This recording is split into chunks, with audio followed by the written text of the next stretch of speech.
Print shop. Print shop. Oh, Chris Frazier, what are you doing to my brain? Print shop.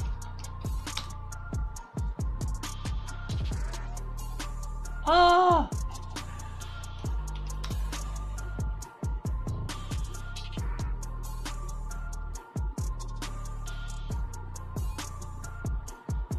By Broderbund, yeah.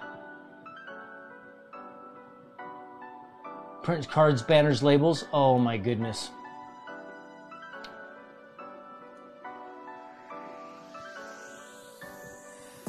That is just freaking amazing. Lotus 123. I never used Lotus 123. So I remember going to a friend's house and seeing Lotus. That is incredible. Oh man, I missed the sound of Okie use. Oh, do you remember them printing banners, Jang? Do you remember the sound of that? That machine printing banners that like you can just hear that machine. Oh my goodness, that sound. Remember the first Intel 8086 had the option of a math coprocessor? Yep, had one in a big bulky satellite in a notebook. Wow, Mr. Neo Trip. The old nerds reminiscing. CorelDRAW. So CorelDRAW, I don't think we had Corel or CorelDRAW. I don't think we had it. I remember it. I have vague memories of it and seeing it, but I don't know if we had it. You're going to make it so he does not sleep again tonight. He's going to have so many memories. Okay, I tried it. I stayed up all night editing that video and getting that video released, and then I went to try and go to sleep. Only slept for 2.5 hours. We woke up, got some stuff done. I tried to go back to sleep, but my brain would not shut down, so I didn't sleep at all. Wasn't CorelDRAW? Yeah. Oh man, I remember making databases on Lotus. CorelDRAW was huge and WordPerfect. I remember WordPerfect. Mavis Beacon teaches typing. Oh, okay. You guys want to know how I passed typing in school? Okay, so I'm going to tell you some things in school. All right.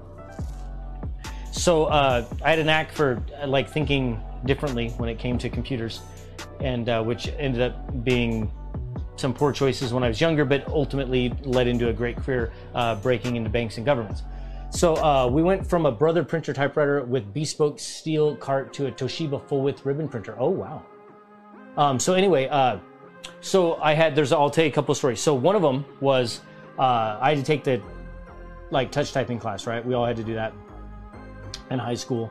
And I remember I'm sitting there in front of this machine, and you have the quick brown fox jumped over the blah blah blah. You're watching all these kids and they're touch typing. Well, I being a homemade computer person, I had my own way of typing, and I was very quick at my own way of typing. And but they didn't want me to type that way. They wanted me to touch type the way that they wanted to, and I'm like, I don't want to touch type the way that you want to type. And so I'm like, it's not going to happen. And so they were like, well, you're going to have to learn it or you can't pass the class. And they're like, so this is what? Sit down and do this. And so I'm like, oh, really? So looking at this software, I realized that when you were typing the sentence, it was calculating how your keystrokes, right? So how many words per minute. And then there was an error rate, right? But in the final grade, they didn't put in your error rate, right? They didn't include that. They just calculated your words per minute. And so I sat there and I was thinking about it one time, and I was like, well, wait a minute. If logically, if that's how they're doing this in code, then I bet if I went over there and I just mashed on the keyboard and hit every key as fast as I could, right? And I get the words per minute up to just an ungodly amount of time, right? Or an ungodly level, and then I'll go back and type it absolutely perfectly, calculating in the mistakes and the penalties for missing words, I'll have a better score than anyone could possibly have.